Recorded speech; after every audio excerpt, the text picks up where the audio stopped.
ನನಗೆ ನಾನು ಪ್ರಯಾರಿಟಿ ಕೊಡ್ತೀನಿ. ಆ ಪ್ರಯಾರಿಟಿ ಕೊಡೋದೇ ನನಗೆ ಗೋಲ್, ಇನ್ನೇನು ಗೋಲ್ ಇಲ್ಲ. ನನಗೆ ನಾನು ಪ್ರಯಾರಿಟಿ ಕೊಡ್ತೀನಿ ಅಂದರೆ ನನ್ನ ಹೆಲ್ತ್ ನನಗೆ ಮುಖ್ಯ, ಬೇರೆ ಮಿಕ್ಕಿದ್ದೆಲ್ಲ. ನನ್ನ ಪರ್ಸನಲ್ ಗ್ರೋತ್ ನನಗೆ ಮುಖ್ಯ, ಬೇರೆ ಇನ್ನೆಲ್ಲ ಬೇರೆ. ನಾನು ನಿಜವಾದ ಸಂತೋಷ ಎಲ್ಲಿ ಸಿಗುತ್ತೋ, ಯಾವುದರಿಂದ ಸಿಗುತ್ತೋ, ಯಾರಿಂದ ಸಿಗುತ್ತೋ ಅವ್ರನ್ನ ಮಾತ್ರ ನನ್ನ ಜೀವನದಲ್ಲಿ ಎನ್ಕರೇಜ್ ಮಾಡ್ತೀನಿ. ಅದನ್ನು ಮಾತ್ರ ಅಂಥ ವಸ್ತು, ವಿಷಯ, ವಿಚಾರಗಳನ್ನು ಫೋಕಸ್ ಮಾಡ್ತೀನಿ. ಈ ವರ್ಷ ನಾನು ಕೆಲವು ಬೌಂಡ್ರಿನ ಹಾಕ್ಕೊಂಡಿದ್ದೀನಿ. ಎಸ್ ಹೇಳೋ ಕಡೆ ಎಸ್ ಹೇಳ್ತೀನಿ, ನೋ ಹೇಳೋ ಕಡೆ ನೋ ಹೇಳ್ತೀನಿ.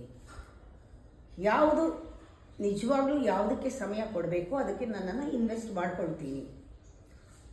So I can show up as the best version of me. ಹಾಗೆ ನನ್ನನ್ನು ನಾನು ಬೆಸ್ಟ್ ವರ್ಷನ್ ಆಗೋದು ನೋಡ್ತಾ ಹೋಗ್ತೀನಿ. ಬೇರೆಯವ್ರು ನೋಡ್ತಾರೋ ಬಿಡ್ತಾರೋ ಅದು ಬೇರೆ ವಿಚಾರ.